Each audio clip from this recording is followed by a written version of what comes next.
just your true Minnesota sports fan. I'm along for the ride. I'm hopeful. I'll celebrate the wins. I will complain about the losses. I'll blame everyone. We'll have it all figured out. Yeah. We know what went wrong, but yeah, I'm just hopeful. It'll be cool. Hopefully another good season like last year. What do you think the record's going to be? I'm just hoping for like 10 wins. 10 wins would be good. You know what I mean? It'd be amazing. I think the Vikings have a chance to get more than 10 wins. No. You don't think so? No. I think they should be happy with 8-8. Wow. Well, it's a 17-game season now. Oh, my math I've never been good at that math stuff. Okay, I'll give them so 9-8 or 8-9. 9 cigars. 9-8 cigars. 9 cigars to 8 cigars. Oh, now I got it. Now it makes sense. Okay. There you go. Yeah, I don't know. I think the only thing that I'm pretty certain of is that the Lions are going to win the NFC North. I mean, that just seems like a foregone conclusion. Would I love it if the Green Bay Packers stunned everybody and won the NFC North? Of course I would, but I just don't, on paper, I don't see it happening. What about Chicago? Chicago is actually falling in the rankings the further the preseason goes along. Yeah. Chicago has fallen to projected 4th in the NFC North. Really? Yeah. So I don't know. We'll see how it goes. It's getting to be an Justin, you fix it? Justin is a miracle. What was it? Oh, Justin's a miracle worker. Look at you. Thank you, Justin. I love you. So the Minnesota Twins are doing pretty well. They're 6 games in first place in the worst division in baseball. Which means nothing right now, right? We did pretty well recently. We took 2 out of 3 from the Pirates, who are very, very mediocre. And tomorrow we start a 2-game series against the Brewers, and we're probably going to get killed because the Brewers are very good. So we'll see. It's hard to say what team shows up. That's so weird. That's just it, because they beat the good teams and they lose to the crap teams. They're frustrating to watch, but still fun. Unfortunately, yeah, I'm gonna hide my face when we start talking about baseball. Well, that's okay. Well, there's only a little more baseball talk left. I gotta just shout out to our pitcher Lopez, who is on an absolute. For his last 3 or 4 starts, he has pitched 19 consecutive hitless innings, which is insane for any pitcher. So hats off to him for really having a great month, and hopefully he can keep that going. Yeah. And speaking of baseball, that's why I was trying to get past it. Wait, you dirty buggers, you. The who? The Yankees. Who is? I'm not sure if I'm. I was trying to get by this. I was trying to hide my face. The jerky. And not talk about it. Who the unbelievable? How do you say it again? The Yankees, or where are they from? What's New York? They're from New York. Oh, New York. Okay, I'm going to lose a bet to that young man right there, Zach Young. Thanks for bringing that up, buddy.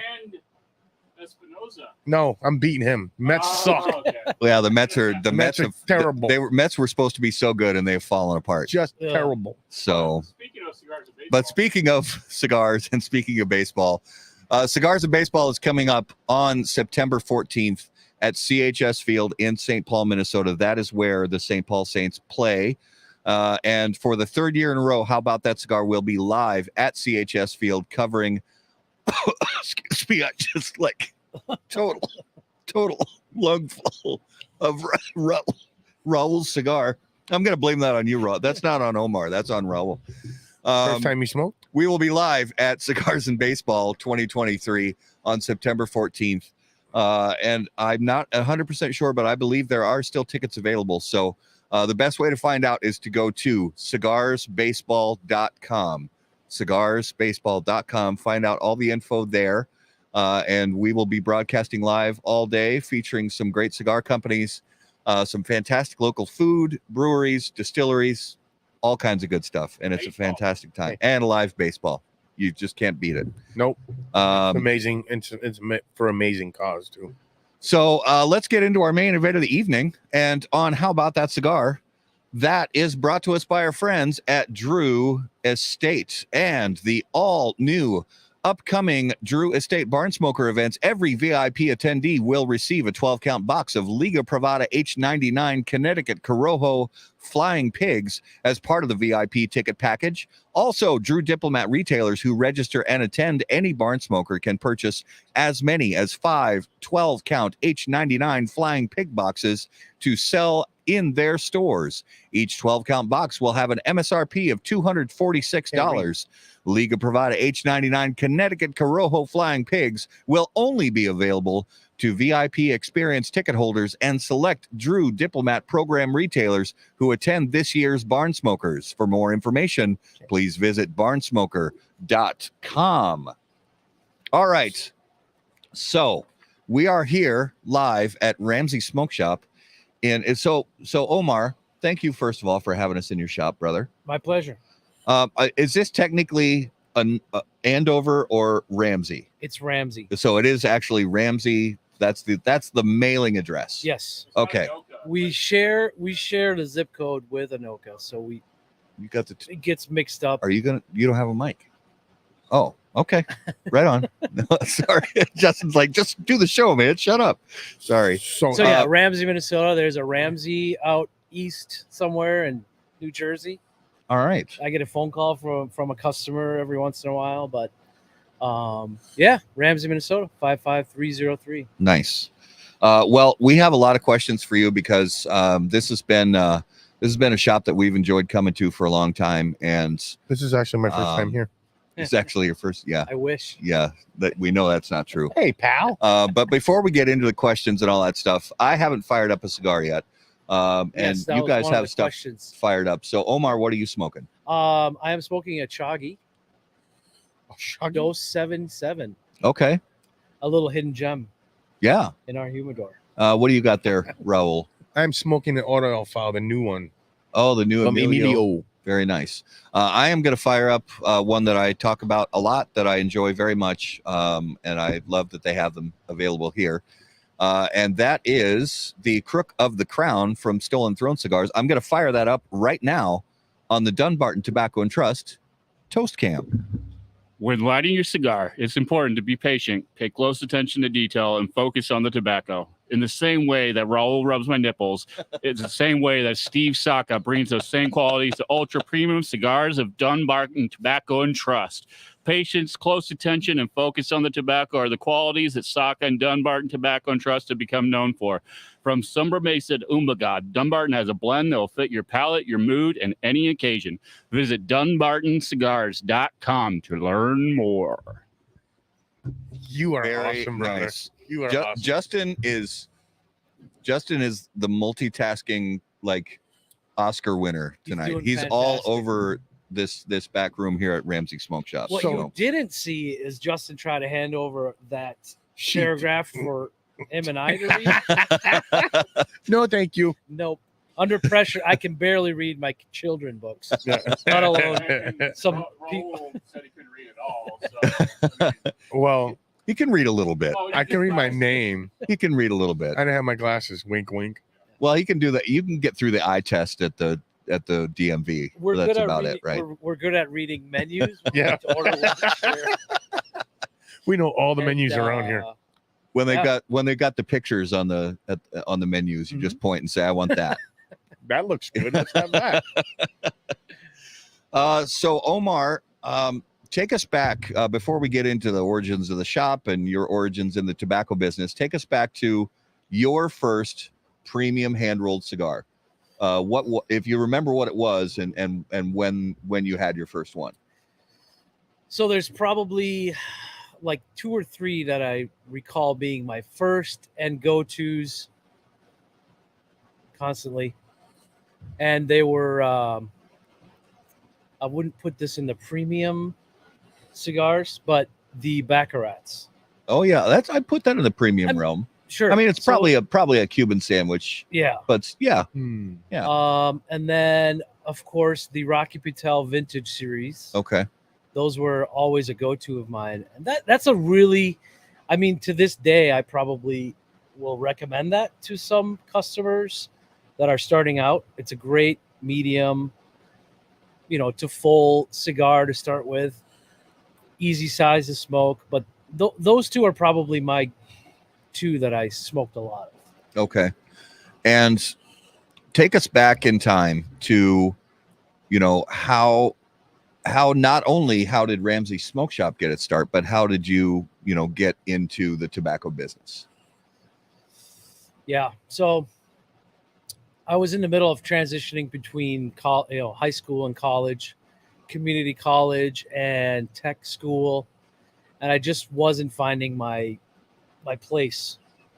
So my father was also in a bit of a transition from one business to another, and had just sold his grocery store, and we started another business. Don't have to get into that too much, but we did that for about a year and a half. And my father met the original owner of this shop that was a few doors down. Started working there kind of part-time, getting to know the guy. He just kind of he was almost at retirement age. I know it's hard. It's crazy to say that now since we've been doing this for 18 years, but my father, he was in the business for a long time. Still with us, but he's working a lot less.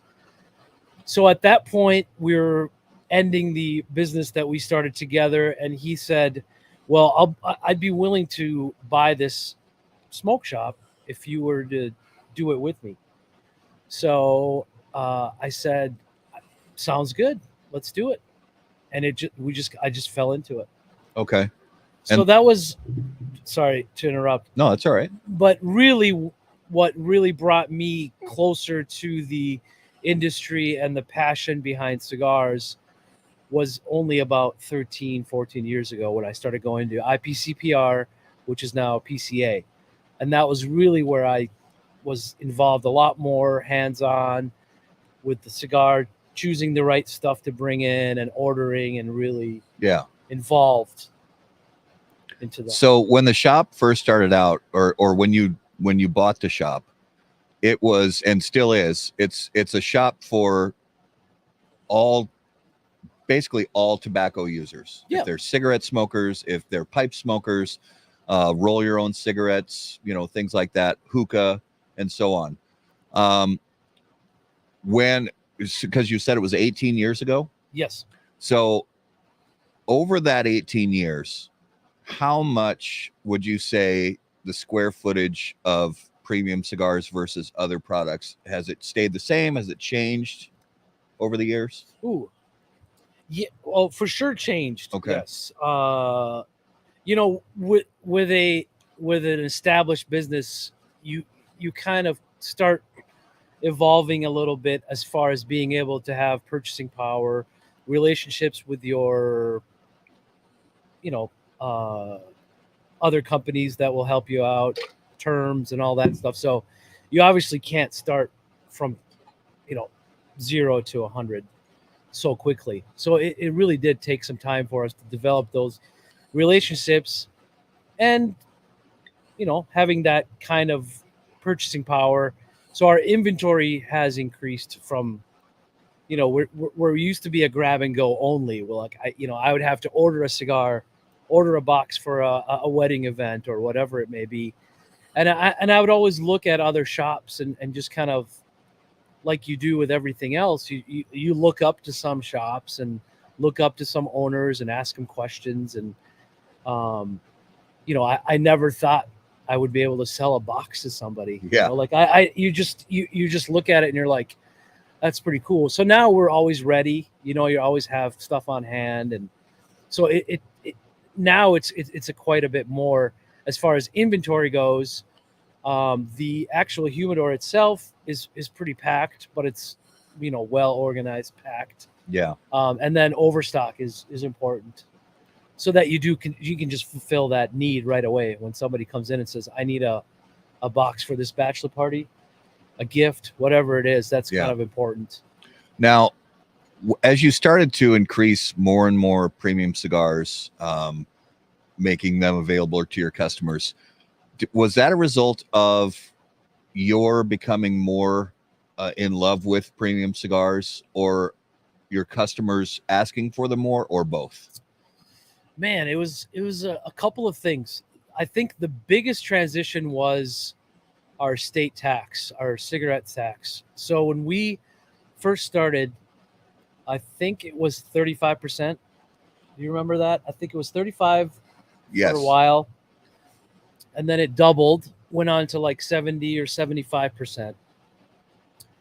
And then it went up to 95% with a $3.50 cap. It's terrible. Mm-hmm. And that was right kind of around where I was starting to become you get a distributor license where you're able to purchase from out of state direct and all this stuff. And the 50-cent cap was really the big change for us, where I started going to the show. The cap was always on your mind, like 350. That's huge. 95%. I'd have to be like very careful what you're purchasing. But with the 50-cent cap, it changed everything for us. I didn't really have to think too much. So I started falling in love with more expensive cigars, which tend to be or happen to be boutique cigars. So at that point, it was an affordable cigar for this state, finally. So I kind of took that as a way to just, take a chance with some of these boutique brands. And yeah, it's been like that ever since. So I have a question for you. Go ahead. You're one of the shops that are on social media. You boost a lot of social media on Instagram and on Facebook. How has that helped your business? And have you seen a lot of foot traffic from that? Yeah, social media is kind of weird. I'm not like an expert by any means. I don't do. You're no Justin. I'm no Justin. I don't do enough. My wife would probably say, like, just do it, do more, whatever it is. So I've really been pushing myself to try to do more and more. But I think the biggest thing is our local social media, like our local groups have been like the absolute best. Yeah. That's really what, when you see something is there for you to try, I don't want to say like capitalize on or take advantage of, but it's like almost the community is getting them together and just bringing on a brand to just hang out while you're having a herf. That was just like easy math to me. I was like, why are these people having herfs and no representation by any brands? So Right. Those groups really did help. So those groups are all over social media. So that's where it was at. For me, it was like, let's get some people together and then let's help out people, help out a brand. Why not invite a rep and have him hang out? And just, if they buy one of his sticks, that's great for him, great for me. And let's pay back to the community that supports you by doing a deal or whatever it is. Mm-hmm. So yeah, social media is huge, but I think more any kind of, emails or, posts or groups really help a lot more. Social media these days has become like way outside your general common people. So, we have a good amount of followers on Instagram, but how many of them are my customers? Yeah. It's probably, I don't know, maybe 25, 30%. Yeah. So the rest of them are all just eyes from the industry, which is great too. Mm-hmm. Like we get phone calls and, phone orders or whatever from that too, but it's all from outside, but it all helps each other out. I mean, you're talking algorithms and all that stuff. I don't know how well that works but it's a part of a little part of the whole big picture. And has social media helped you as far as saving on maybe your marketing? Yeah, so I don't do Yeah, we don't do any marketing. I don't do any That hat, that signs shirt, outside. that hat and the shirt ain't marketing. Wait, this kind of marketing? Just marketing your marketing budget in general. That's a uniform, bro. Yeah, look, I stopped doing any kind of, my marketing is word of mouth. Like that is the most valuable. My relationships and the people that help this store are the people that shop here. Like it's the number one marketing tool. The relationships I have with my customers and that I built, it's been the greatest thing. And that's why I love doing like the events that I do. Is it's almost every single time. We've talked about this before. Like it's almost every event that I do, it's almost like a customer appreciation. Yeah. You know, there's always food here. There's always drinks. There's always make sure that the brand or the event coordinator of, the brand that's here is doing something for the customers. It's not all about, just buy my stuff. You better have some free stuff. I know it sounds terrible, but That's true. or a No, deal, or we can work something out. Yeah. So if a brand doesn't have enough free goods, I will give a discount. It's truly the best way to do it, and I want everybody to have a good time. So, and then the greatest tool for that has been emails, Facebook, and Instagram. Yeah. That's all. I mean, there's no paid advertising that will help. That would help that kind of thing. Well, and like you said, we have here in the Twin Cities area. I mean, they're Minnesota wide, but specifically the Twin Cities area, just because the populace is so much higher here. The Facebook groups that we have are extremely active, and everybody talks about, which shop has this, which shop has that. Yes. People take pictures all the time what they're Yes. smoking and stuff like that, and people do that of their own free will. You're not asking people to do that or anything like that. And yeah, you post when you have events and stuff like that. But I guarantee that's happening all across the country, in big cities and small towns all across the country. People go on Facebook and they set up their own community cigar groups, and they say, hey, there's an event over at, Stewie's Cigar Lounge or whatever it might be tonight at 6 o'clock, or, Yep. bring a chair, and we're gonna have bags, and we're gonna have burgers or whatever, and come hang out. And people flock to stuff like that, because especially in states like this where you don't have a lot of outdoor time, Right. the outdoor year is short here, so we have to really take advantage of it. Correct. And it makes a big difference. Yeah, and I get a lot of direct messages from people, customers, friends. I mean, everybody is. It's cliche to say everybody's family, but it's truly like, it is a family. Everybody becomes so close to you. But just yesterday, a friend of mine, customer, sent me a picture of a stick and said, "This is really great." And I'm, when you say you don't tell anybody to do anything or whatever, but the only thing I'm guilty of, if it's a bad thing, I don't know, but I do tell them. Yesterday I said, you should really post that on our group, on our club. Yep. Just so that, because it works. Like if you're enjoying something or if you hate it, I would recommend just posting it. Yeah. Always, and he did happen to like it. I mean, and I was like, you know what? That would be a cool cigar to just post in our private group for the smoke shop. And he did. So because he was enjoying it. And I said, you know what? That'd be cool if you shared it. And he did. So that does, I've never really, I really do thank people that do post and tag us. I'm trying to think. I'm making sure. Did I ever pay anyone to do it? Yes, me. Did I? Okay. So I can't Pay say me in foot rubs. No, but I do notice it, and I thank people, and I appreciate it. But obviously, there's no point to us like saying you got to do it or must Right. do it. But hey, does it help? Yes. I always tell people that'd be cool if you post it. That would be awesome. I mean, if you ask for a discount, jokingly or for real, I'll give you a discount. But it's not like I'm People, out. It helps. It's Yeah. your time. It's your post. It's your privacy. So I get it. Like everybody, we're not influencers, but but like in a people way get you paid are, for though. this Yeah, kind you of are. In a way you are, because people, whether it's a cigar brand like Drew Estate or Dunbarton or some somebody else or it's a cigar shop, people rely on that sort of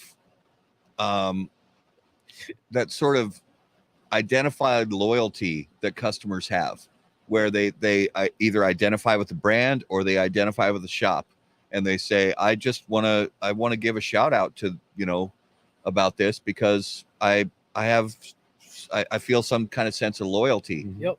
Because I think they do good work, and I think they are a good contributor to the community of cigar smokers. Yeah. And I think that makes a huge difference. The customers, they'll get behind somebody that they want to see succeed. Mm-hmm. And I think that's important. Huge. What does that say? I accept payments. That's fine. Retailers are not influencers. I agree with you, Jay Davis, and I love you, Jay Davis. But I think you can be. I think it's possible to be both, while not being a full-time influencer.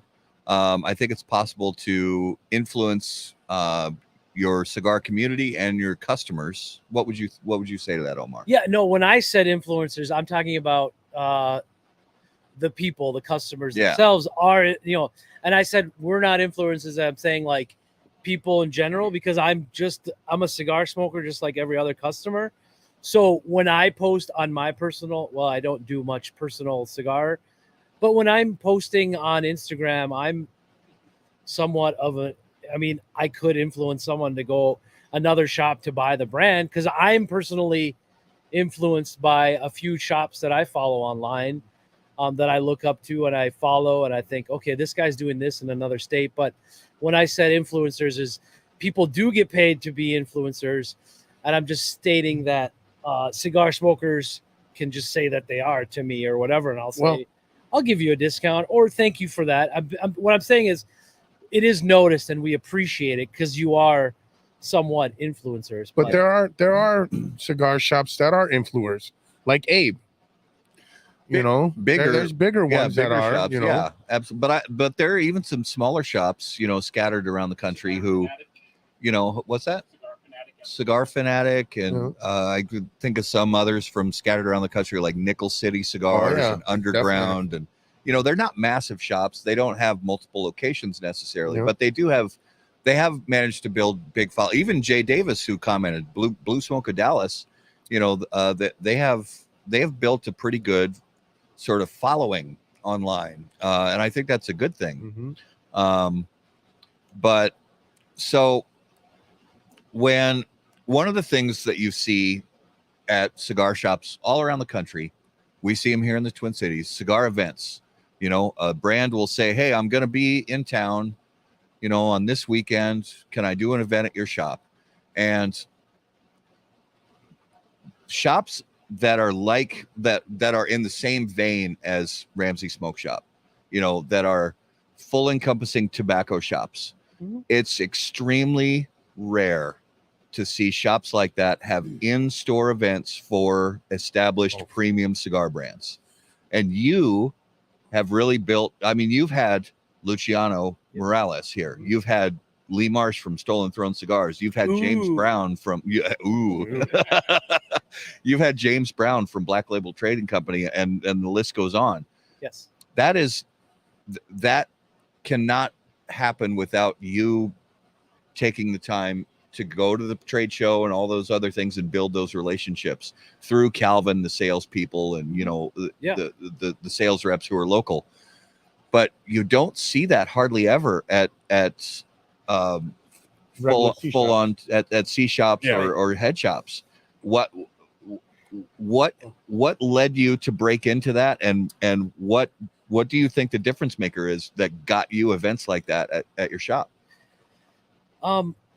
When I said about Lee Marsh, he's the one that kind of got the ball rolling for us. Like I brought that brand in very early on. He was a great person to talk to. Any questions that I had about his brand, he was, within minutes he would respond to me. And I just kind of took a chance. I just said, hey, do you want to come to the shop on a weekend during the summer or a Friday herf? We'll do something with you here and let's do it. And he's the first one to ever say yes. And it kind of got the ball rolling on those big Friday afternoon, evening herfs or Saturday herfs. Look, it's Facebook was our Facebook group in Minnesota, the Minnesota Herf Connection, was kind of it's a very unique situation in Minnesota. We have a ton of smoke shops like this. Yeah. Like I think there's got to be more smoke shops here per capita than any other state I've ever seen. There's like hundreds just in the Twin Cities area. It's crazy. So and good for them. It's a great, whatever they do is fine. They expand, open up shops. But I just saw something unique. Like you want to try to stand out from other smoke shops. You want to throw yourself out there and take a risk. And then you got to kind of be knowledgeable with some of these brands. So I think the biggest thing was just building relationships with those companies and kind of letting them trust me that I will do my best to make this good. But really, like what pays off the most, what really paid off is the support of all these customers of ours. They really did turn out to some of the smallest companies. And what they love the most, the companies or the owners, is the Minnesota. I guess the Minnesota nice in all of us comes out. Yeah, like these guys have no idea. They're when they come here, they're just like, I can't believe how much love we have here. And I said, you know what? It's what we do. Like you're here, and we're gonna talk your ears off, and that's what. Really, I mean, Lee was one of the first, and then it was just, that builds your confidence too. Like I'm always just worried. Yeah. What's going to happen? Is anybody going to show up? No one's going to show up. But you got to put your trust in your customers, and these guys they're amazing. I mean, And wouldn't you say Minnesota cigar smokers are pretty darn knowledgeable? Yes. I don't know. I can't compare it to other states because we're here, but when we sit down, I think a lot of our smokers, they know the brand, they know the blends, they know what farms they came from, they know all that stuff. Yeah, sure. I think some of those guys are almost set back or surprised that we know so much about their brand. Yes, very true. And also like the dedication or the support that they get from each and every one of these guys I hope these owners are grateful. I know it's not an easy thing. Like that's another thing that you run into as a retailer is like you want to make sure you have a good relationship. You want to have good support from the brand because it's a two-way, what's the saying? Two-way road, two-way street. Two-way street. You got it. I'm going to support you. Please make sure you're supporting us. And it's just stopping in, coming in, hanging out, talking to customers. Even if you're not getting any orders that day, talk to customers about your cigars. Just tell them. And with events, people come in and say, I can't really buy the deal. I said, you're here. Enjoy a burger or whatever we have. Just buy a stick or zero. You've been my customer for years. This is me thanking you. Grab a sandwich and hang out. You don't even have to buy anything. Yeah. And if the rep doesn't see that or hear us talk like that, and hopefully, there is a way we can get them to be involved with the customer in one way or another. Well, that Minnesota nice thing kind of plays into that, where you're totally right. I know for a fact that somebody could show up here for a cigar event, and Raul or somebody else is out front grilling up burgers, and you got the tent set up, and everybody's having a good time. That person could sit down with a burger and a Coke, and not have to walk into the shop and buy anything. And you totally would stand by that. But at the same time, the Minnesota nice thing, nobody's going to do that. No. I can't remember who it was, but Thanks, Mark. There was I want to get to Rich Jordan's question, but guys, there was a rep or an owner that's from New York, and he's like, I've been to these New York shops and all they do, you just get a customer in there, they say, give me a freaking box, and then they move on and just go away, and then they're like, I come here and these guys want to talk. And I'm like, yeah, man. It is different. There's the cigar nerd culture where, like Raul was saying, people are knowledgeable, and people, it seems like most of the people who are in the Facebook cigar groups have a desire to learn more about the way the cigars are made and all that stuff. Rich Jordan. Yeah. I can't read it from here. It's hidden. Yes. No, it's Michelle, on average, how many customers attend a brand event in your shop? Does it pay off for the brand ambassador to make the trip? I don't know what our average is.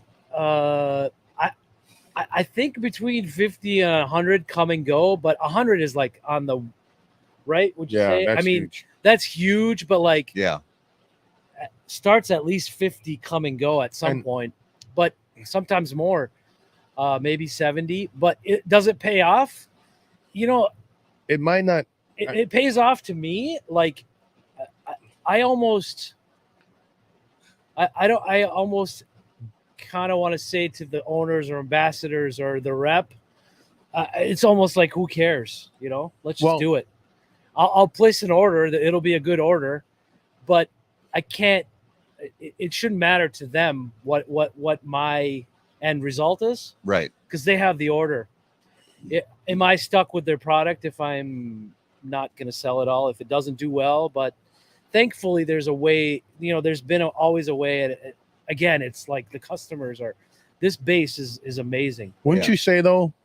It always pays off for them, because once they come here and they interact with everybody and they start talking to everybody and talking about their brand, and when they don't just sit on the couch, they actually get up and go from person to person. That buyer that maybe just bought only 5 cigars, next time he comes in, he's going to buy 2 or 3. Yeah. And then the next time you have that same owner rep in here, they're going to buy more because they have a connection with them now. Yeah, for sure. So I think it always pays off for that company. Yeah.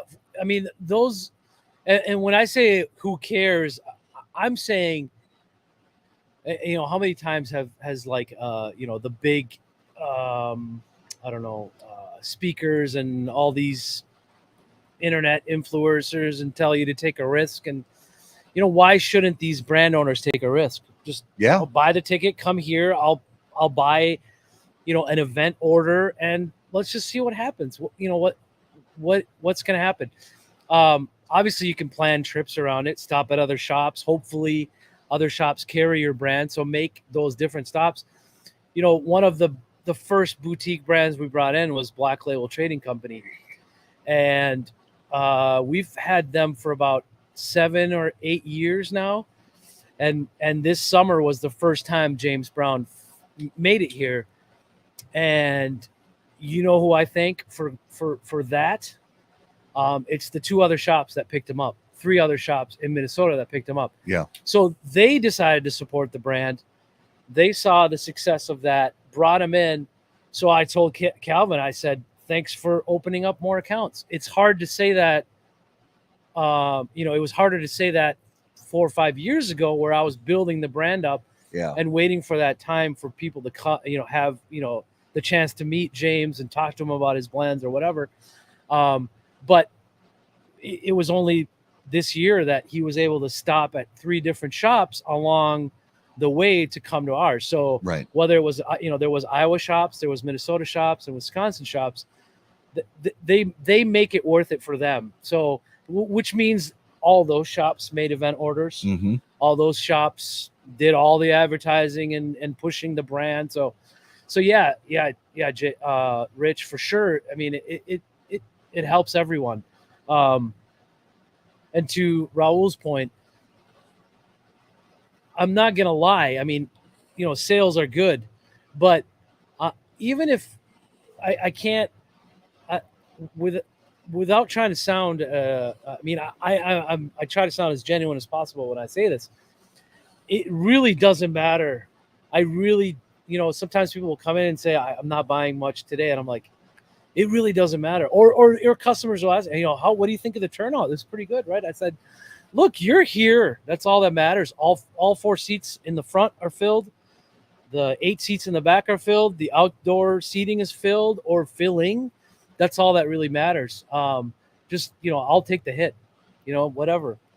Well, It's the risk you take with business. Like, what are you going to do? Yeah, but it says something about because a lot of times people focus on competition between shops and even competition between brands, but with shops, somebody will say, oh, I don't want, I've really made sort of this brand a focus of my humidor, and I might not want some other shops in the area to carry that brand because I sort of was one of their first advocates and brought them in, and now they're getting some more traction, and some other shops are bringing them in, and people used to have to come to my shop if they wanted that brand. But like you said, that the fact that some other accounts in the area opened, Yep. that got James Brown up here. Yep. So in a way, you almost want that brand to keep succeeding even at some of your competitor shops around the area, because the brand owners and the brand ambassadors will see that. Mm-hmm. And it makes the trip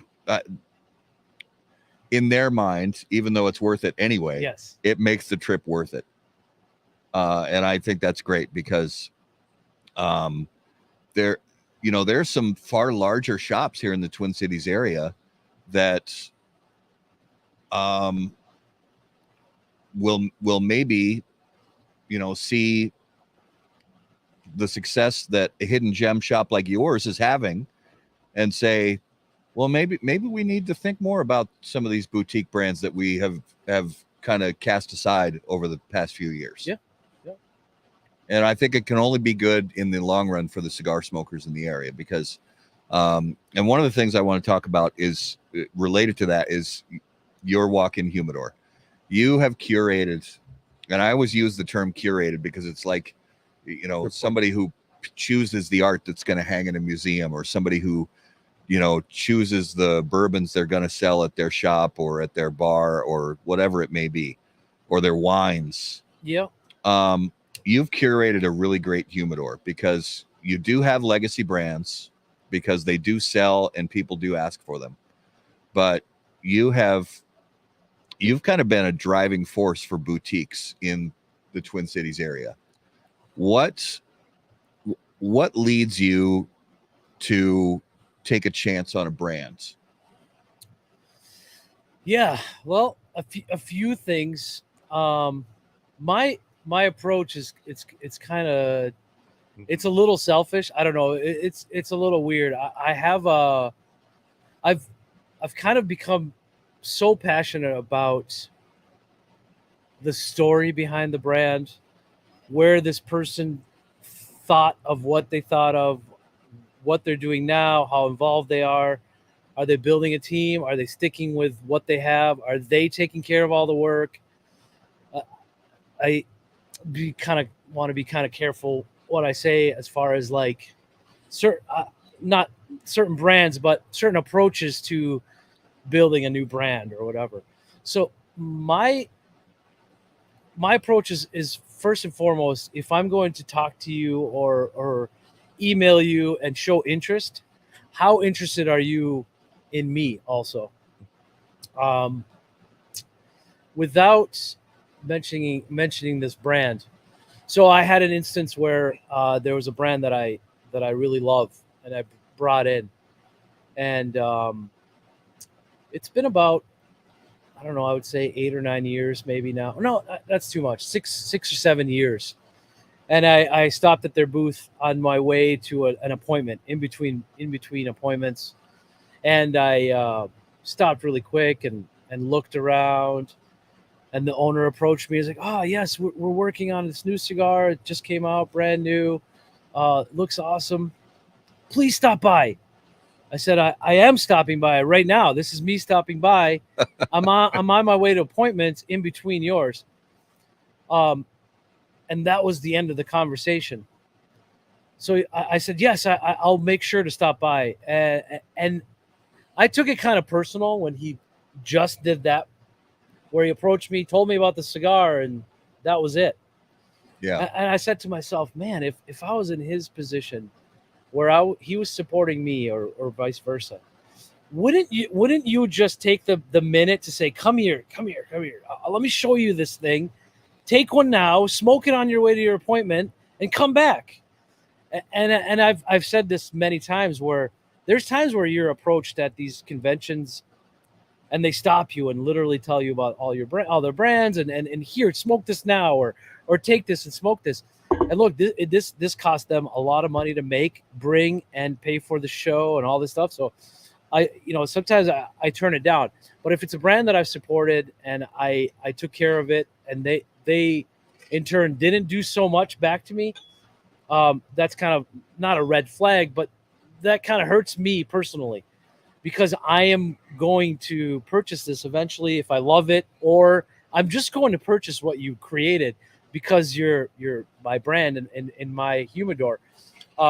So it's a lot of relationship building with the brands, whether it's the rep or the owner. It really doesn't matter.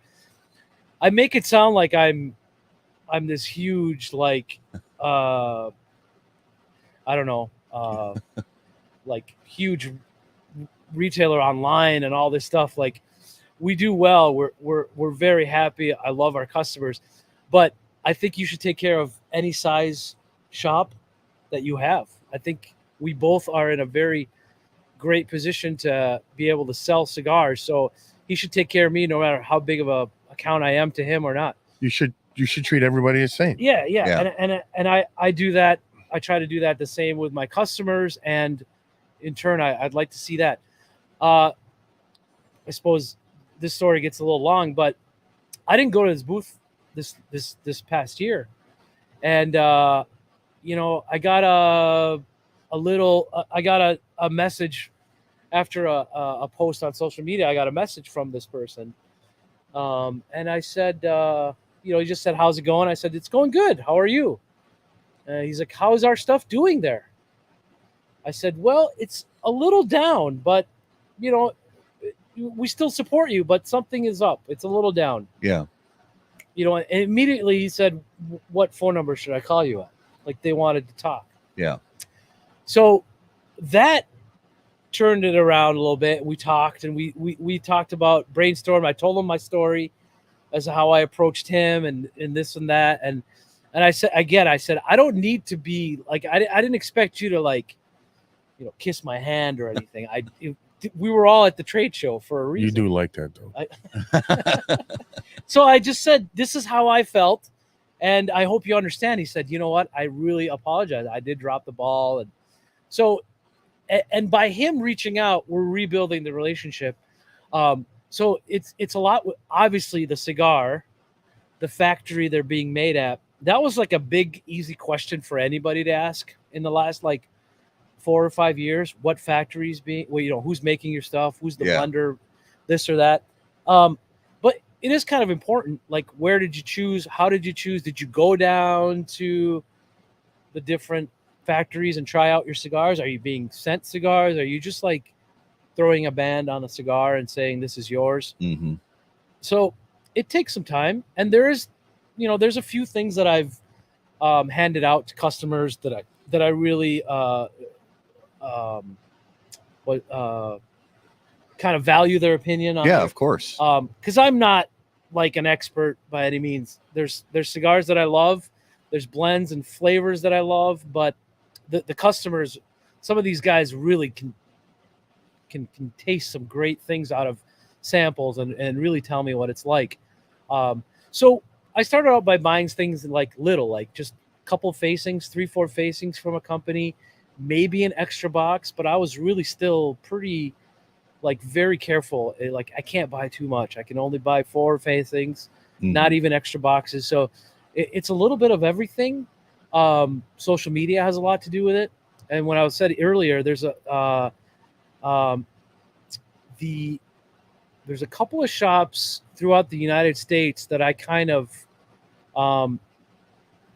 not compare, but I really do follow what they do. I'm subscribed to their emails, to their sales, all their Instagram, Facebook, and I could say, I mean, it's not like we're writing songs and copying riffs or whatever, but there's shops that I copy outside of this state, Sure. and take a look at what they're doing, what brands they choose to bring in. I'm not like bringing in every brand that I see out there because social media is kind of tricky. You don't really, some stuff could look like it's doing amazing when it's just really not. Yeah. So I do see it, I study it, I do what I can, and there's some stuff that just doesn't do well. I love it and it doesn't do well. You got to work really hard on telling customers about it without being like, a salesman. Yeah. Just introduce it to them and show them what you think of it. I think the honesty is the best tool, where you but just say you probably won't like this, Yeah. just let them know you might like this, you might not like this, stay away. But those are probably, I hope that answers the question. Those are the things that I forgot that the I look at, question. right? Well, one of the things I'm curious about is because obviously you carry a lot of different types of products here, not just premium cigars. How often do you get customers that come in here for other, whether it's, they come in for cigarettes or, anything else that you have here, and they see the walk-in humidor and they're like, oh, you got cigars, and they walk in and they're like, what? How often do you get customers that come in for other and they end up walking out of here with one or more premium cigars for the first time?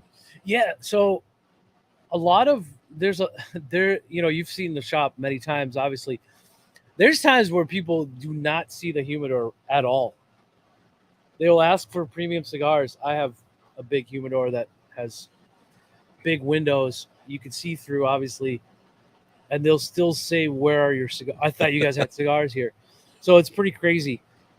There's times where you walk in, let them stay in the humidor, walk in without, let them kind of freely browse and check it out. And so you don't walk in silently and just stare at them? I don't do that. No, I try not to do that. No, that's not a good idea. No.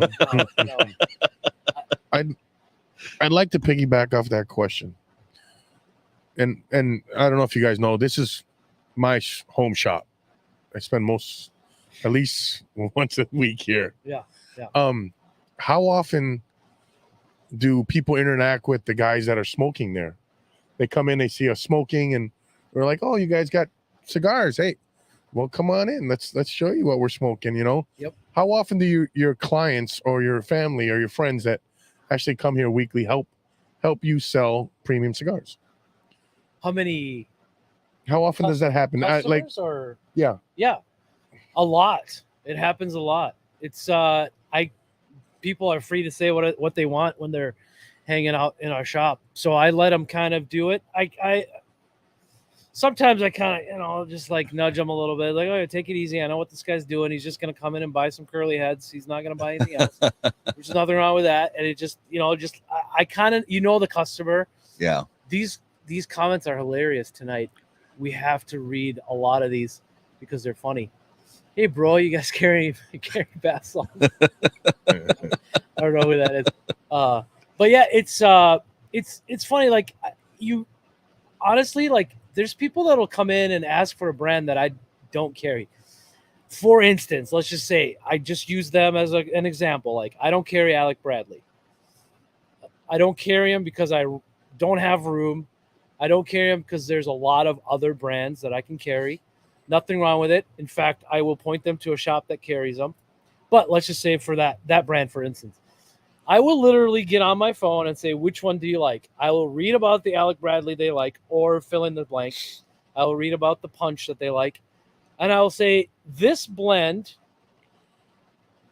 and I don't even know if it tastes like it or anything. I'll just, because the average customer, it's all just their first time ever hearing this. Right.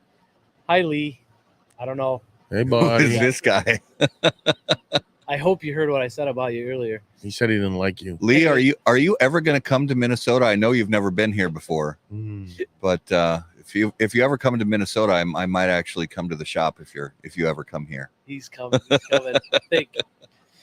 So I will look up that blend. Okay, Honduran. No, this is. I go. Okay, let me tell you about another cigar that uses the same wrapper, and it just goes from there. Like the average customer is going to appreciate that and think, okay, let's do it. Whatever. I see So you, they'll brother. walk out with a different cigar, but hopefully walk out with something. Yeah. And I don't look at it as like they must walk out because I need to make money. No, they must walk out with something because I'm introducing them to something brand new, something boutique, something small, or something large. I could just say, hey, look, the same company that makes Alec Bradley's blah, blah, blah, or Factory, or now it's owned by General. You might be interested in this brand. They make this for them and this and that. So it does happen where they come in and just say, I know zero about cigars. I have a bachelor party. I need 10 cigars. I need a box. Let's go from there. And people think, they're like, oh, but I don't want to spend $25 a stick. And I'm like, you would be the last person I tell to buy a Padron. Just start out with this. Yep. And we'll work our way up to it. And that genuine advice is going to bring them back again. Yeah. Because you really don't want anyone. I mean, it's more money, but they might just be like, I just spent $25 on this and I have no idea what it is. It was strong. It didn't taste good. Because they're not gonna. You really have to build them to try new things first, and work your way up, and then try a shitty cigar like these or something. So, the customer that comes back, that that first timer, they pick up one or two cigars. First time they're having a premium cigar. Maybe they're a cigarette smoker, or maybe they've never had a cigar, and you get them one or two. They come back. How do you they come back and they say, oh, I like this one that I bought from you, but then you recommended this other one, and that one wasn't quite for me. How do you, in addition to curating the humidor that you have here, how do you then curate that customer to sort of to take that cigar journey? How do you take them through it? From both a flavor and strength perspective, a price perspective, the whole bit. Yeah, I think the most important thing is to get them started on a very, very, very quick introduction to just a little bit of education. So just and I'll use use the most simple terms possible. This cigar looks mild. It probably is mild. So I'll say Connecticut wrappers tend to be milder. And I'll literally say that. Some cigars look light like this, but may be strong. But most that are Connecticut wrappers, if you read Connecticut, it's going to be mild. But we all know that there's so many Connecticut's out there that are being made to have a little more strength, a little more power, a little more flavor. But I tell them, in general, when you walk into a smoke shop or a lounge, just read a couple of things on the label, read the box. If it says Connecticut, you're probably in the ballpark of mild to medium. And then I show them, I say, listen, grab this cigar, smoke this Ashton, let's just say, or a CLE Connecticut. Those are great intro cigars. And then I say, would you like to try something a little stronger, like a medium flavored cigar for just an experiment? And then we'll go, work into if they say, if they mention the words, if they mention the words Rocky or whatever it may be. Oh yeah. You know what I'm saying? So then I move them on to that. But I say, stay clear of anything strong first, and just work your way up. Save the bands, write some notes. You kind of give them homework so that they're excited to bring you back. It's all really, it sounds cheesy and kind of, I don't know, salesman like cliche. Cliche, sticky. I don't know. But I do genuinely want them to come back and say, I love these. They were so good. Yeah. Or, I do it with like pipe tobacco. Anything that I have in there, I will make sure to say, please let me know what you think. Yep. And I think that's like kind of sales 101. Like, you want the feedback, you want them to tell you. And man, I get messages from people all throughout the day and night, and then sometimes like brand owners like Lee will message me at like 2 a.m. about some BS, but which is fine. But yeah, I love that. Like I'm constantly on my phone. It is a problem at sometimes, sometimes, but I really don't mind it. Most of them. It's a problem for Raul right now. Yeah, most will start a conversation by saying, "I apologize, it's so late. Can you get this?" Or "This was so good. This is so good." It's part of the business now. Yeah, it's almost like, my son didn't get his own cell phone until he was like 10, 11. And now my daughter is 8, 9 years old and has one. Like, it's just the way it is. Yeah. Your chat is open. You don't have to check it at 10 o'clock, but you do. But you do. So if they message you, it's fine. Like, it's totally cool. Yeah. And that's the kind of, you just want to get them to try something mild, because you don't want them to like hate it. Cigars, yeah. If they get exactly. sick or something. That little response right there, your hate is amazing. That goes out to Mark, because ever since I started beating him at pickleball, he's been very aggressive and very hateful. So I see you, buddy. Mark's not hateful. Oh, look at that. Mark is like the sweetest person. No, ever. not towards me. Oh, not when I beat him at pickleball. He's not. The Michelle from CLE. Oh yeah. On the chat. Michelle is a great example of somebody that sits in the lounge for 2 hours, 3 hours in your shop. She's a great example of almost the opposite of what I said about reps, in a good way. She will just engage and not even talk about cigars. Yeah. And then she'll leave, and somebody will be like, "What is she's the rep for what?" I go, "Yeah, CLE Asylum. You've tried them. She's great, right?" And so there's there's so many different ways to, stay involved within that shop, chatting it up. Like, obviously having a woman rep is pretty cool. And then she's sitting down and hanging out with all the smoke, sometimes smoking a cigar. Not always. She's not always smoking a cigar, but she does. That's pretty cool. Like, just engaging, a rep just coming in here to engage with customers is huge. Yeah. And I give them full freedom to just walk in the humidor, follow a customer, and just tell them about your cigar. You can tell them, just buy one stick, and Omar will take care of you at the register. I don't really, it doesn't have to be free or anything. You know what I'm saying? But that's huge too. So just hang out, come in, chill. Yeah. Don't just like come in and what's the next order? What do you need? What do we want? What are you out of? What was the question? What are the because we see all over social media from, whether it's nationwide, if it's the brand account on Facebook, or if it's some, big shops account on Facebook, or even local cigar groups. You see buzz around different brands here and there, but there are some brands that, for one reason or another, have almost like rock star level loyalty from their fans.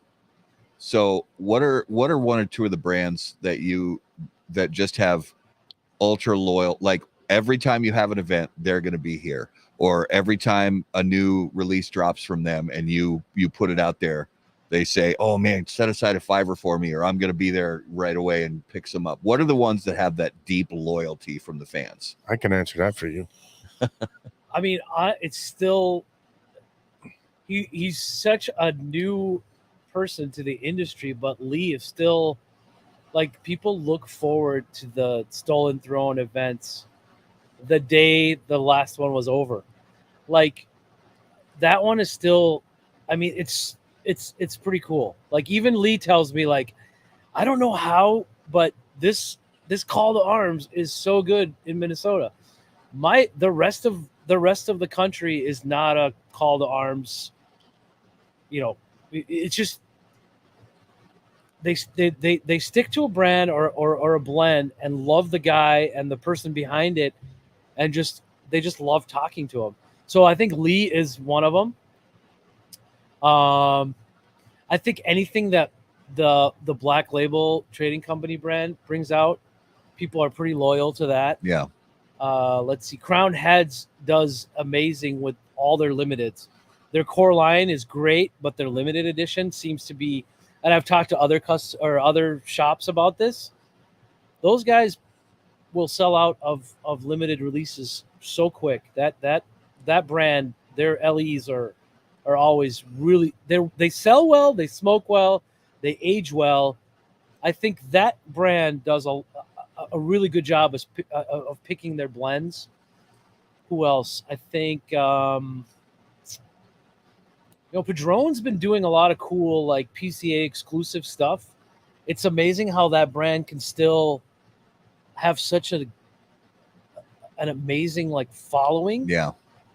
Obviously it's a no-brainer. If you're a regular cigar smoker and you jump to the Padrones, it's one of those that I just got a message from a customer / friend of mine. Literally just said, I wish I could smoke $25 cigars every day. Is there anything like this that's not $25? I said, I don't know. Yeah. But you can smoke their core line, their classic, their 1000 series. That's going to be just as good quality, and it's going to smoke great. It's going to be wide open. It's going to taste excellent. What else? Yeah, those brands are going to be a hit almost every time, and they don't do a great time. Like the amazing thing about Lee's stuff is that I hate that I'm talking about him so much. His price point is so good, and he's kept it that way. And I kind of complain about some of these brands that, and I don't know what it's like to own a cigar brand. And I know it's tough. Prices are what they are, but some brands raise prices every year, and some brands just don't. Yeah. So I don't know what the big. I've been doing this for a long time, but I still don't understand a lot of it. So I don't judge brands that badly. It's just that's how we see it. Like. Well, that actually that segues nicely to my next question. I finished my Crook of the Crown. I'm going to light up a poison dart here from Blackwork Studios. But you talked about pricing, and some companies, because pretty much every year, most companies, like you said, they either announce it or they just, they don't announce it publicly, but to retailers like you, they say, hey, prices on these products are going up this year. Yep. But this month, they'll say like, next week, starting, whatever, September 1st. But above and beyond just yearly price increases, there's been a trend, and I've talked to a lot of people about this lately, and I love to get everybody's take. There's been a trend where you see more and more companies coming out with $20, $28, $38, maybe more dollar per unit cigars. What's your take on that? And is it sustainable? Yeah. Where do you see it going? That's my big word for the week. Very good. I tend to stay away from them. If it's not a Padron, I'm really worried. I get scared. We're just not that kind of that we're just not that kind of shop that is pushing for that price point. Romacraft is another one that keeps their prices pretty low. Like they're really good at, and we haven't carried Romacraft for very long, 6-7 months now, and it's one of those that they keep it sizes small, simple, cost effective, and it looks really good. The price tag is really good. I stay away from it until 2 or 3 customers ask for it. Yeah. Someone said something about Saka has that cult following that pay whatever. Yeah, that's very true. I don't carry Saka, and it's one of those that I worry about. Their box sizes are huge. I think I'm not really sure what their initial buy-in is. I love Saka stuff. Most of the stuff that I've smoked has been amazing, but I worry. I just don't know how well it would do in our market. That's just my customers. my customers will tell me they love something, and I know what shops carry them. I'll push them towards there. There's Davidoff accounts. There's Saka accounts in this state. I know which ones they are. I see all of them. I tell them, go find them there. I have no problem with that. And people do the same thing for our shop. Also, they'll tell find them at Ramsey. But to me, if it's a brand that I know, like that I know has a great following, and they just happen to have a limited that came out that's in that price range, man, it still takes a while to sell. You don't want to go in too deep with it. I didn't order that new Crown Head cigar, even though I like taking, the Lavaretta. Yes, that cigar is $22, I think. Something like that. Yeah. I didn't go for it. I don't know. I haven't smoked it yet. I have a sample. I haven't smoked, but I'm not sure how well that would do. That would be a tough one too. Right. I'm very careful even with Padrones. I don't have a lot of backstock in Padrones. I have some that I know move, but when they come out with something new, I'm only buying like a handful of naturals and a handful of Maduro. Maybe I'll increase the Maduro and go down on the naturals. It's still a $26, $30, $30 stick. Right. It's a lot to ask from the customer. And you don't know how long it's going to go on for. Are they going to just try it once and never go again? Exactly. And then you're sitting on it. And it's tough. Well, I think is it? I'm looking here. Is it? Is it time? I think it's time. Is it? All right. It is now time for this week's Numero de los Muertos. And as always, Numero de los Muertos brought to us by our friends at Smoke Inn. Honesty agree with the goat to tell you about Smoke Inn's Cigar of the Month Club. Every month, I personally handpick 5 premium cigars. Another great feature is our Double Down Club. With a simple check mark, you can get double this great selections every month and save $10. Every month, there's a special discount code where if you like any of the selections, you can get them at a special discounted rate for our Cigar of the Month Club members. We've made it super simple. All you gotta do is log into your account. There's a little green button there. If it's green, you're active. You want to take a break, going out of town, simply hit the button and you'll deactivate your membership. We get the stuff out on the 28th of every month. Our membership bills on the 28th, and we get every member's package out on the 28th if it's a shipping day. All delivered to your door for $34.95. 5 great reasons on what makes Smoking Cigar of the Month Club the best club out there. Check it out. Peace. All right. Numero de los Muertos, episode 211. This is going to be a tough one for you guys, but it's going to be fun. Bring it. Nonetheless. I'm just going to look at comments on here while you do. Oh, yeah. So the number is 1.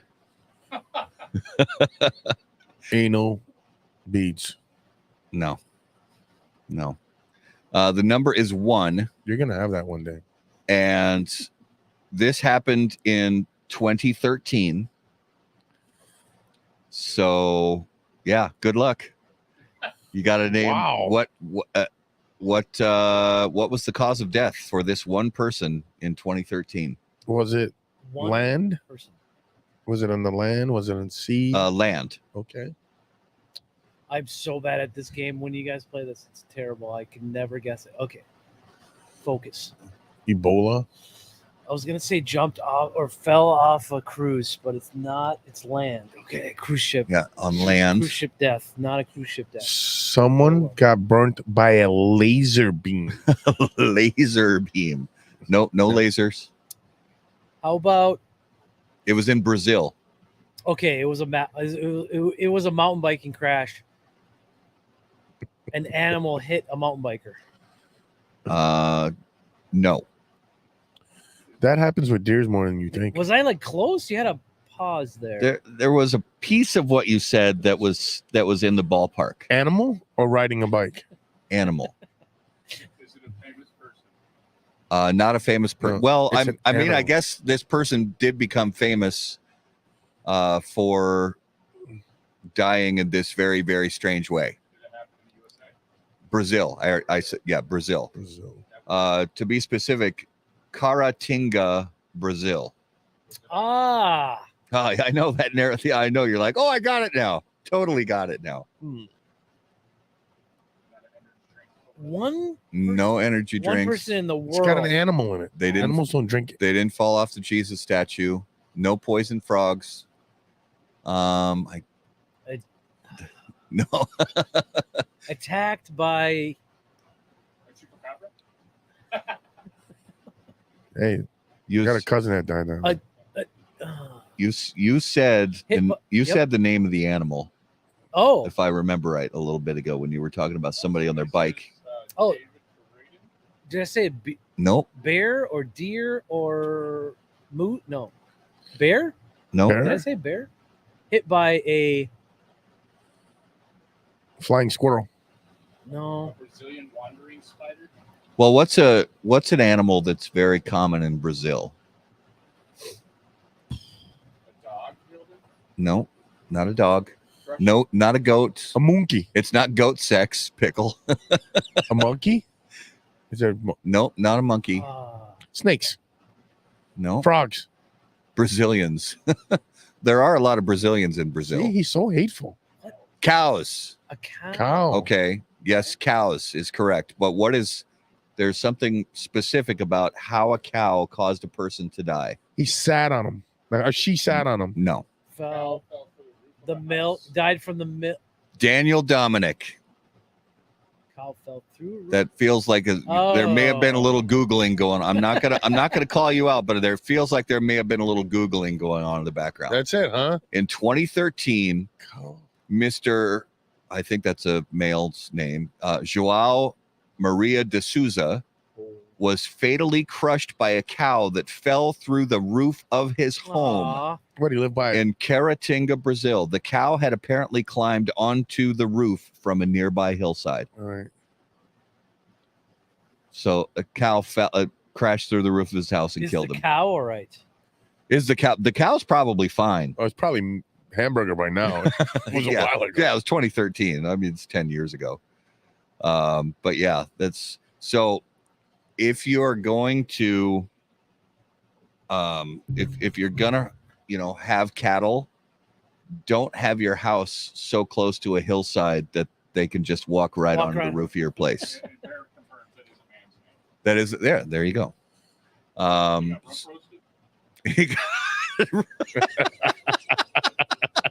Nice one, Brody. Yeah, I'm ignoring Mark from now on. Nice. I just gotta ask Mark one question next time we play volleyball. Volleyball. I mean, excuse me, Pickleball? pickleball.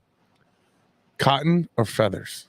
What does that mean? What pillows he's gonna bite on? Oh boy. Oh, yikes. Are we sure no one else died from the same way that year? As far as I'm aware, no one else died from the same thing in the same year. So yeah, I think we can call that safely call that a one-off. So that was this week's Numero de los Muertos. All right. Great research. Who does the research on these questions? I did I looked that one up literally while we were going on the air late. That I was on my phone. I'm like, oh shit. Dino Numero de los Muertos. Shit. Do you do on this day? No. Oh, okay. No, it's just just a mixture. Okay. It's always a mixture. What is the meaning of the phrase? The number of the dead ones. Oh, yes. Yeah. It was a catastrophe. Death by steak. It was a it was a catastrophe. Oh, I love you people with It the was puns. a catastrophe. Yes. I love it. The catastrophe. Bring the puns. That's what I say. All right, let's jump into the lightning round. And the lightning round brought to us by J.C. Newman Cigar Company, America's oldest family-owned premium cigar maker, creators of the popular Brick House, Perla Del Mar, Diamond Crown, and the American J.C. Newman Cigar Company operates out of their 112-year-old El Reloj Cigar Factory in historic Cigar City, Tampa, Florida. For more information on the cigars or their visitor experience, please visit jcnewman.com. All right, Omar. I know you've heard these questions a lot, but this is the first time we get to hear your answers. So if you could hear the thoughts of one living person for 10 minutes, who would it be and why? Ooh.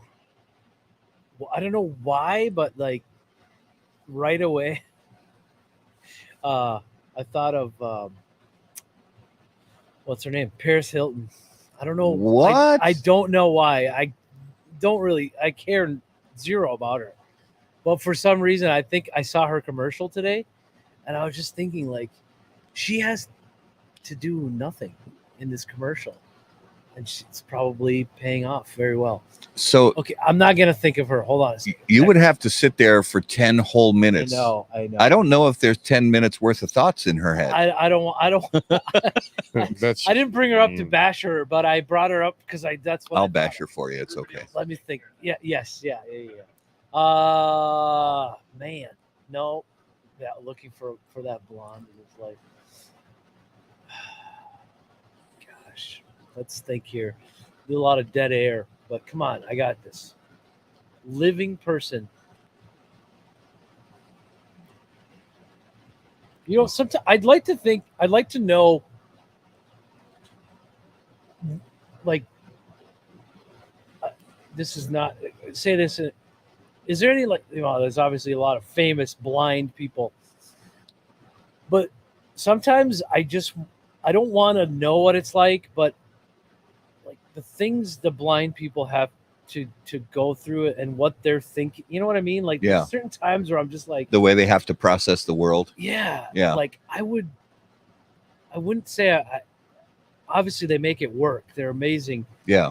You know, they pick up everything, and I think either that or somebody that's, you know, I just want to put myself in their shoes for Yeah. like one day or 10 minutes of that, just not being able to see anything and just completely like visualizing somehow. I mean, what their dreams are like, what they're thinking, what they think you look like, what is, you know what I mean? Yeah. Like, I love that. Yeah, it's really weird, but it's how they dream. That's a great answer, honestly. I know, right? I love, because you think about it, that somebody who's blind or somebody who's deaf, they experience the world completely differently than what us able-bodied people are used to. That's a really thoughtful answer. I love and there's that. there's a customer of ours that smokes cigars, and we usually pick out a cigar for him, tells us what he wants, sits down, we cut it, we light it, we take the band off for him, and I just, like, you know, he feels it out. He feels it first. He goes, yeah, that's the size, and he's you know, kind of he starts to peel. I started to learn that his cigars fall apart. I was like, why is that happening to you? And I noticed that he would start peeling off his own bands, and as he's doing that, he's kind of, you know, the wrapper is falling apart. Yeah. So I started doing it for him. So I'll take the band off for you, and you want to treat everybody equally, but at the same time, I just want to know, like, how there's a band called Pelican, and they're instrumental band only, and we went to, this was years ago, we went to their concert. They have a cult quite the following. They're a Chicago band. They're really great instrumental band. And I was talking, they were about to set up, or an opening band was set up. This was kind of like a small venue, and we were outside hanging out with some of their fans. And one of the guys said, you know what I think Pelican sounds like? I think Pelican is like, it's what deaf people hear. Oh, wow. And it was kind of a unique way to look at it, because they're very like, they're sludgy a little bit, and they're kind of atmospheric, sort of like guitars and drums. It's just very dreamy kind of, and even their albums and their artwork is all kind of, it's super, super out there. And that's always another thing that I always thought about in life. Like, yeah, like it's like a soundtrack to a deaf person. It's a soundtrack. So what is going on in these brains? You know what I mean? Like a blind person or a deaf person, it's pretty amazing. Nice. And imagine what it's like to smoke something you don't see. Oh yeah. You know what I mean? Like, you don't even see smoke. Like, sounds so silly, I did that actually. So before How About That Cigar, I was with Blind Man's Puff, and I went to the Nicaraguan Cigar Festival in January of 2018, and we were at the Plasencia factory, and they actually picked four of us, I think, from the crowd that was doing the Plasencia factory tour to sit down at a table, and they actually put real blindfolds on us and cool. set 3 cigars in front of us and wanted us to smoke each of the 3 cigars and, you know, say what we thought about them and see if we could pick out, you know, what it was. And they took the bands off of them. And so I'm literally smoking a cigar blind. So after they cut and lit the cigar for me, I start puffing on it. And I literally, while between puffs, I would take the cigar, obviously without the band on it like this one, and I would roll it, and I would sort of swipe my thumb over the wrapper to feel if the wrapper was really textured or smooth or oily and kind of, and that kind of thing, because it was totally a different experience, because otherwise I could smell the cigar and taste the cigar, but I couldn't. It makes such a difference when you can actually, you know, see that texture and the veininess of the wrapper leaf and the tooth and all that stuff. Yeah, did you figure anything out from that?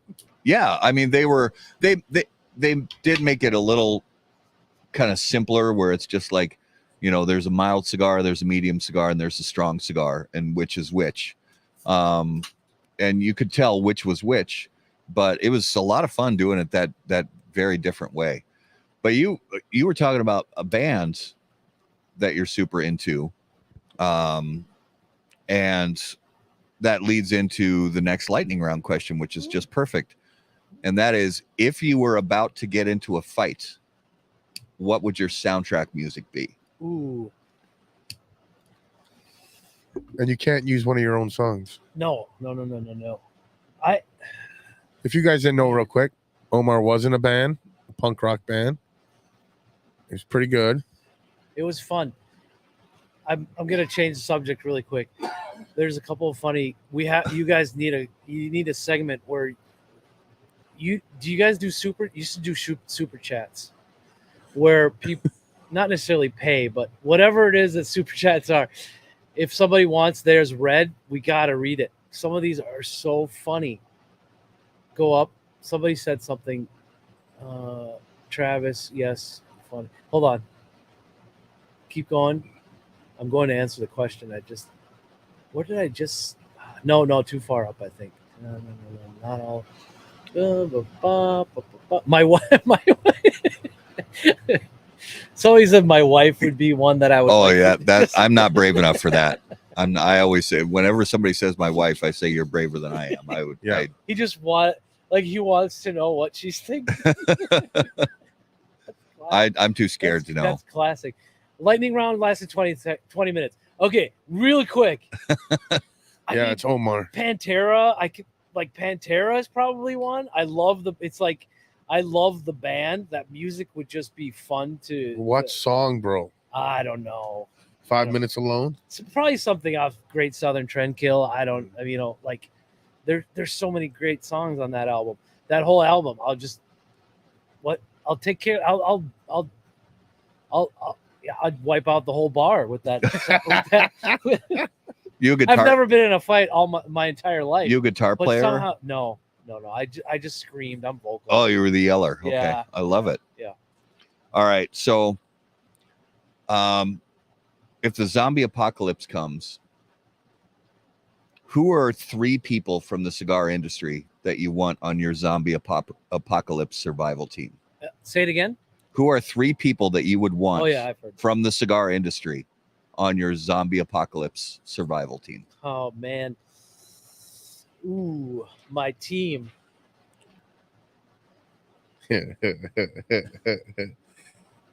We do have a time limit, buddy. I know. Gotta be out here by midnight. We don't have any time. Midnight. I can't imagine myself living with any of these guys. Yeah. Just kidding. I would say, man, these are tough. I should have tried to remember this was going to. Maybe you should have watched one I thought episode. we were going to move on to another question to the other people here, but that wouldn't make sense.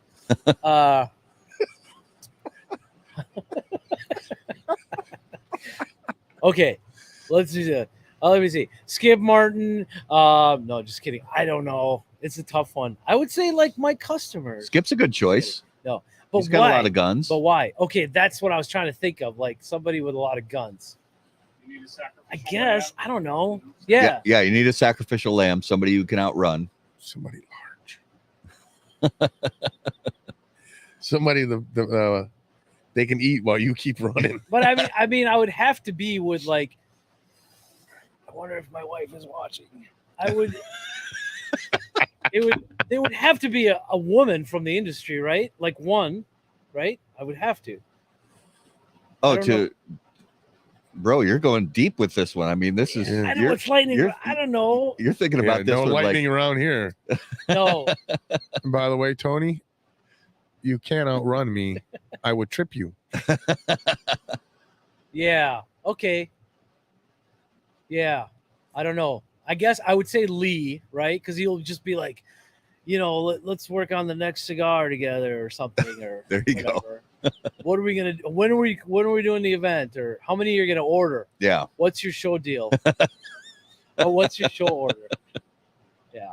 I'm gonna stop right there. No, it's all good. Let's jump into this week's notable smokables, and notable smokables brought to us by Luciano Cigars. Notable cigars, notable passion, notable purpose. So each week we name a cigar that we smoked recently that was notable to us. This could be a cigar that's been on the market for decades that maybe we smoked for the first time in a really long time, or a cigar that's brand new to the market that we smoked for the first time ever. So Omar, what's something you smoked recently that stood out to you? Are we doing all three of us? Yeah. You go Yeah. first. Mine is something I smoked on Saturday at Smolder. Oh, And yeah? I'm kind of biased. I don't know if you guys know this, but what I do for a living. Mm. And it's by Which part? Which Black. What do you do for a living? I sell you Which one? cigars. And Mr. Fahrenheit Oh, yeah. by Black Star. Excuse me, by Black Star. I love the band. Yeah. And then it's got a shaggy foot, and I smoked it, and I was like, wow, this is solid. Yeah. It's a really good cigar. Yeah. Oh, I got one at the trade show, but I haven't smoked it yet. You But should. I've heard good things. I might have a box somewhere. Oh, you might. Yeah. What about you, Justin? Omar's trying to think here, so this could be a while. I'll say it for you. No. I got it right here. Black Label Trading Company, Morphine, Lancero. The Morphine Black Lancero Label is Morphine phenomenal. Lancero. Yeah. That's a good Lancero. One of my favorite Lanceros out there. Yes, Yeah. absolutely, brother. Mine was so Adventura did that Piece of Heart cigar for charity, the green band Yep. Thanks, that in the 5-packs. Yep. I smoked my last one. I think it was Saturday after my wife and I did yard work, sitting on the porch at the end of the day. Smoked that last one that I had out of the Piece of Heart, because I bought a bunch of those. Mm. know Really you- super mild. I know where you can get more. Oh, Yeah, we still have some. I'll take care of that very soon. Yeah, it's even milder than the Queen's Pearls, Really? but really nice cigar. It's one of those cigars that it's just got great flavor, but it's super mild. Burns great. Smoked my last one, love it, and yeah, so that's a home run for me. You think of one, Omar? I did. Okay. So a friend of mine gave me a Ezra Zion from a Oh, long. wow. Yeah, I know. It's really. I don't smoke. I haven't smoked an Ezra in a long time. It's really weird, and I want to say I can't remember the name of it. It's box pressed. It didn't have a band on it. It was recently sold by Cigar Fed Okay. on their website, and he picked some up. I want to say like something like Knuckle something, or Okay. it was an Ezra Zion. Yeah. That's one of those. It's a weird one because they have one of those so brands many- that made Exclusives. they made a Yes. splash for a long time, and then they went to SigFed and only and catalog only, Yep, and yep. kind of lumped in with when Nomad purchase. So Nomad and all that's kind of part of the same deal. Knuckle.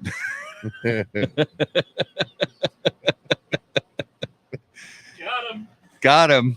That might be. Yeah, that's the Don't one. don't give the cigar industry any ideas, Mark. That's going to be a cigar name like next week. That's going to be Omar's exclusive. All right, so that was Notable Smokables, brought to you by Luciano Cigars, improving lives through fine cigars. Visit lucianocigars.com to learn more. And now let's give you guys our coming attractions. Those are brought to us by AJ Fernandez. Born and raised in Cuba, AJ Fernandez now produces unparalleled premium cigars in Esteli, Nicaragua. The AJ Fernandez portfolio of cigars provides blend strength and flavor profiles to match the preferences of any premium cigar consumer. Whether it's New World, Dias de Gloria, San Latano, Enclave, or Bellas Artes, you are sure to be satisfied with a premium cigar from AJ Fernandez. So, guys, we have some very cool stuff coming up. First and foremost, next week, we have Miguel Shodell from Crown Heads back on the show. So be sure to tune in for that.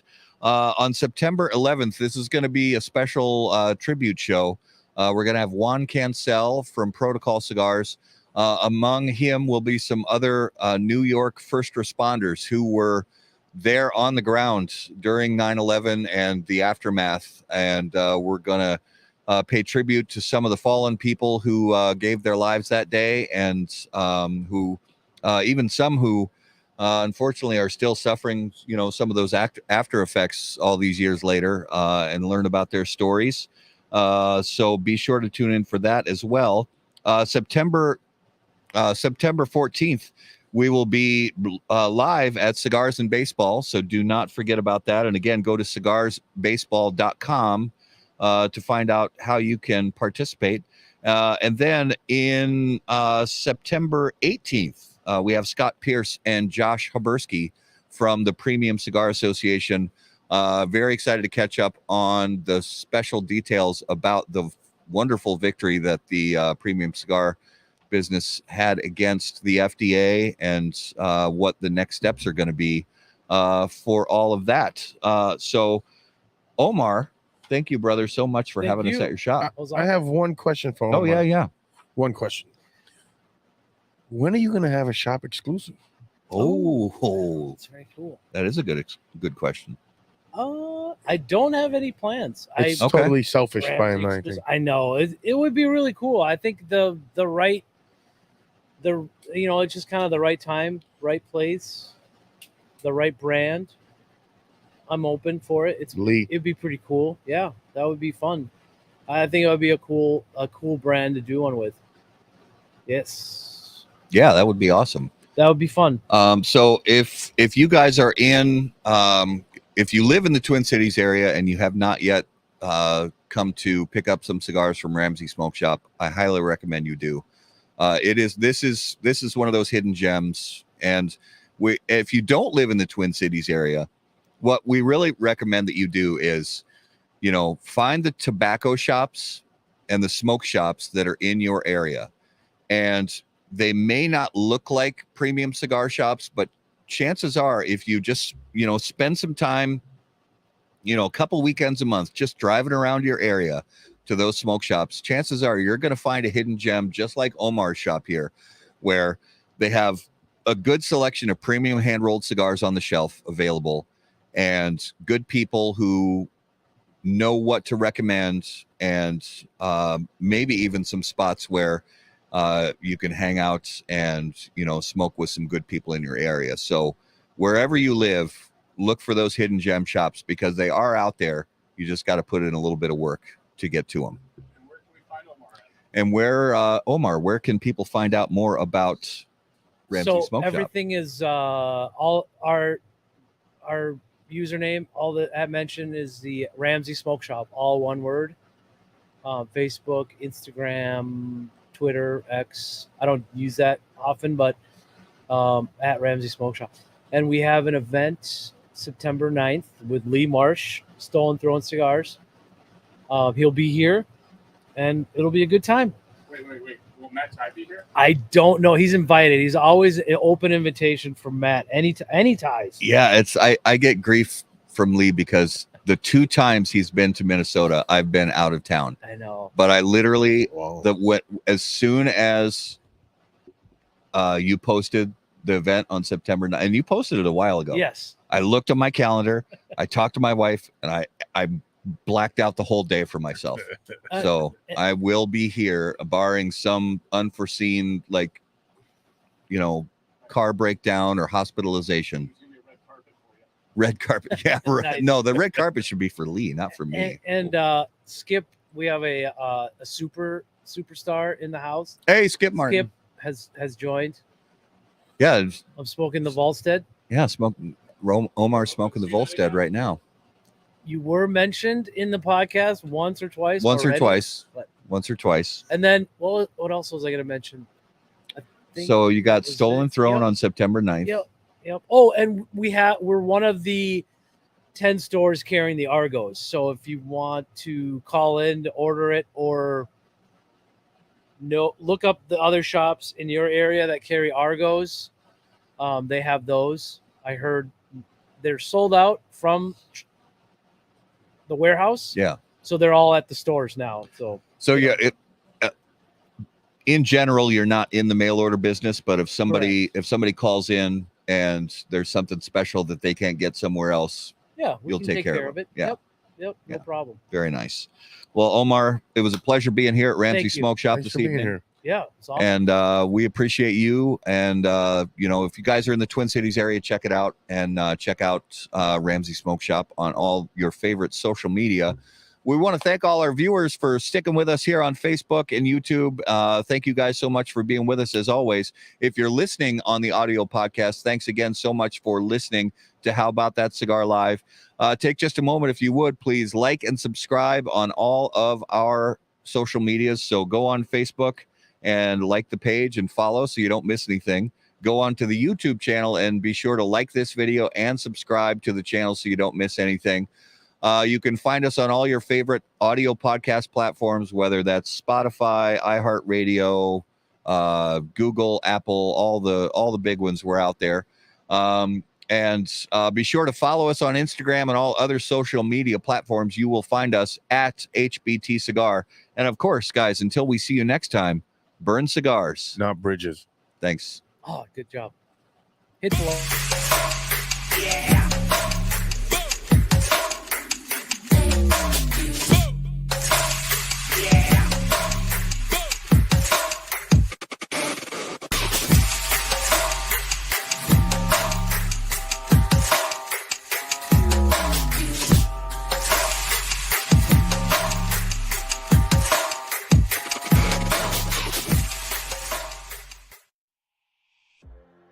Any comments, opinions, viewpoints, or statements presented or uttered by guests on the HBTC podcast, HBTC live video streams, and all other media from HBT Media LLC are solely those of the individual and do not necessarily represent the opinions or viewpoints of How About That Cigar or its parent company, HBT Media LLC, any of our advertising partners, or the premium cigar industry. The primary purpose of How About That Cigar is to entertain and to encourage activity and growth within the community of people who enjoy or want to learn about the enjoyment of premium cigars.